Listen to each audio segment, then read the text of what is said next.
Medicare Set Aside, or MSA, is an organized report that shows Medicare that you took their interests into consideration if you decide to settle an insurance claim with money that is meant to cover your ongoing medical costs. Ultimately, a Medicare Set Aside is an important way to make sure your Medicare benefits are preserved over time and that your medical coverage is not impacted negatively. Let's take a closer look at how MSAs came to be and how one can be involved in your case. To fully understand the dynamics of an MSA, we must go back to the Federal Medicare Secondary Payer Statute put into place in 1980. This federal law made it clear that Medicare will always be the secondary payer for your medical bills, which means Medicare will only pay bills after other insurance, making them the second payer involved. Other forms of coverage, like your workers' compensation, insurance, liability insurance, or private insurance, will always be required to pay bills first. The same rule is true even when you accept a settlement from your insurance carrier. Your settlement funds must pay for your medical care first before Medicare will pay for any bills. Medicare remains the secondary payer even after settlement. You might wonder, when is an MSA applicable? If you're injured and have coverage from a plan other than your health insurance, such as workers' compensation, auto insurance, medical malpractice insurance, no-fault insurance, or liability insurance, and you are considering settling your insurance claim to receive money to cover all your future medical costs, the Medicare Set Aside may be applicable to ensure your Medicare benefits are protected.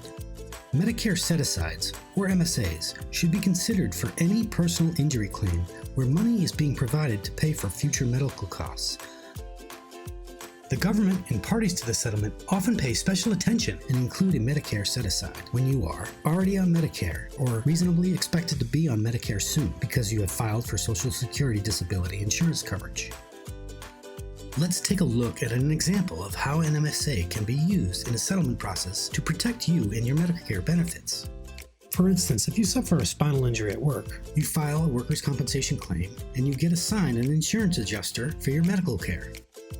Your insurance carrier may offer you money to settle your case and all your ongoing spinal treatment. If you take money from the settlement in place of receiving ongoing care from the insurance company, you are taking your healthcare choices into your own hands. However, keep in mind the insurance company will no longer pay for your ongoing treatment. If a portion of the settlement money is to pay for future medical care, it's important to consider a Medicare Set Aside and to understand how it may impact you. The MSA is an organized way to show the federal government that you did not try to make Medicare the primary payer for your injury, as a way to comply with the federal Medicare Secondary Payer Statute during the settlement process. Many choose to specifically put together a report showing the cost of items that are treatments related to the injury and would be covered by Medicare. This report and the settlement money allocation is what is called the MSA. How do you know if your MSA is enough? It is not required, but you can choose to voluntarily submit your MSA report to Medicare to be reviewed and approved. Medicare will approve the total amount or provide feedback. Medicare will only review reports over certain size thresholds. If it does not meet the thresholds or you do not submit it, then Medicare expects you made a reasonable estimate.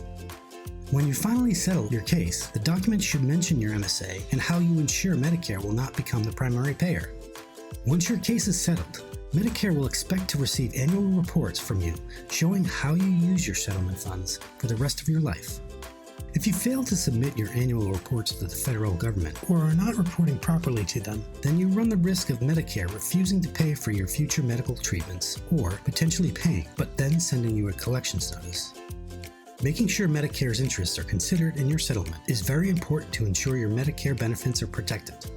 Once the MSA is established and your settlement is completed, Medicare highly recommends you use a professional administrator like Ametros to make sure your MSA reporting is done properly. To learn more about professional administration, or if you have any questions about MSAs, contact us.